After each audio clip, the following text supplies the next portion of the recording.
we have finally come to the crossroads in American political history, especially after Donald Trump's disgusting comments last night and after the performance at his rally in Madison Square Garden. I fully expect that Americans, especially the women in America, will elect Kamala Harris the President of the United States this coming Tuesday. By nominating Donald Trump as their standard bearer, the Republican Party has created the perfect storm for the election of the first woman president of the United States. Every citizen, Nicole, of this country, and especially Republicans, has an obligation to themselves and to America to watch the video from last night, as I did early this morning, and ponder those un-American words by Donald Trump before they cast their votes on Tuesday.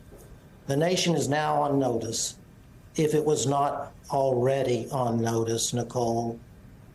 If Americans return Donald Trump to the White House after those insidious comments about our fellow American Liz Cheney, statements that Donald Trump would make about any single one of his countless other enemies from within, those who vote for him will get what they deserve.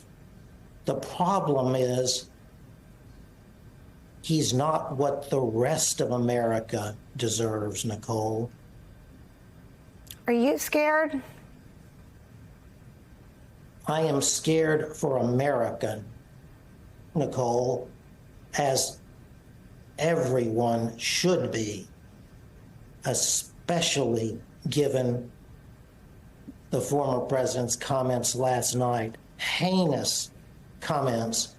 And by the way, Nicole, as we all know, those comments were of the same cloth of many, many of his other comments over the past 4 years.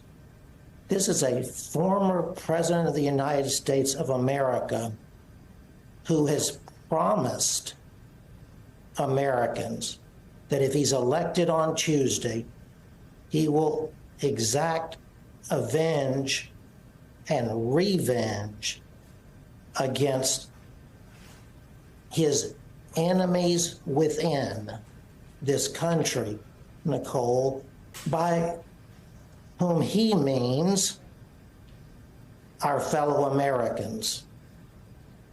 Countless of our fellow Americans who have dared to challenge his betrayal of America over the past 4 years. Judge Luttig, there are people who believe him and agree with his desire to pursue the enemy within.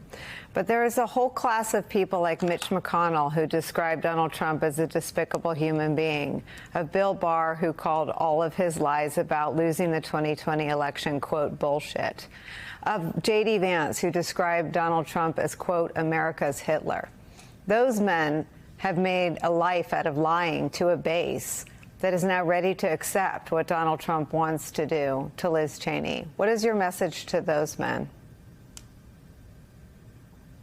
Come to your senses. Donald Trump is neither a Republican nor a conservative. Donald Trump, as is evident, Nicole, stands for only himself. That is not the man who Americans should elect on Tuesday to be their president. Judge Luttig, a lot of people cling to the idea that Donald Trump won't be able to realize his ambitions of turning the United States military against American citizens. But a lot of folks say that with absolute immunity for official acts and his already promiscuous use of the powers of the presidential pardon, that it would be quite easy. Could you lay out the scenario of how he goes about doing what he has said out loud in interviews he plans to do to his enemies within? Yes, I would be glad to, Nicole. First, let me say that those same people have clung to the same or like hopes for 8 years now. And Donald Trump has proven them wrong in their hopes time and time again. There is no reason whatsoever anymore for those people to cling to those hopes about what Donald Trump would be if he were elected President of the United States again on Tuesday. To your question, the Supreme Court of the United States held in Trump versus United States that Donald Trump is, for all intents and purposes, above the law. If he is returned to the White House by the American people, he will have no guardrails whatsoever in the White House and from the White House to govern the United States of America.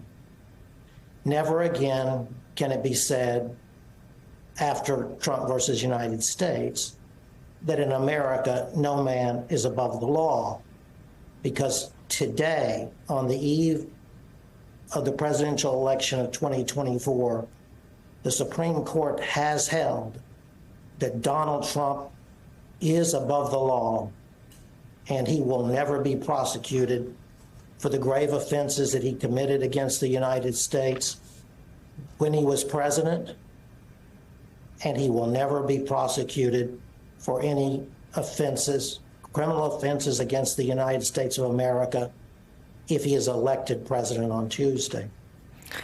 Sophia, the courage of your courage, the courage of other women who saw everything and have come out to warn the country is really unmatched in presidential political history.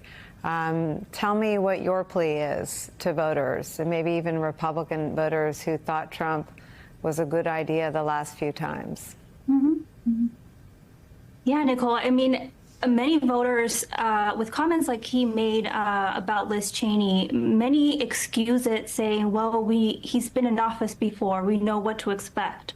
But let me tell you, as someone who's actually was there in 2016, this is not the same man. And he's not the same man because he hasn't been held accountable yet to the abuse of power when he was in office and the years that followed.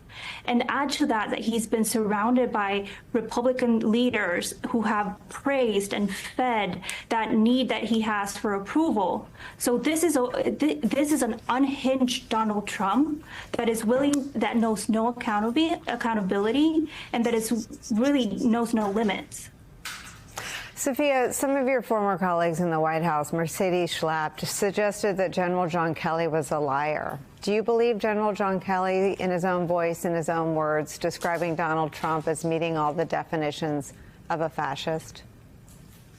Listen, I was extremely disappointed when I saw her statement because I worked under Mercedes and Nick Ayers, and I witnessed their frustration within the White House to do their job effectively. So I know really where they stand. So this hypocrisy really just keeps growing.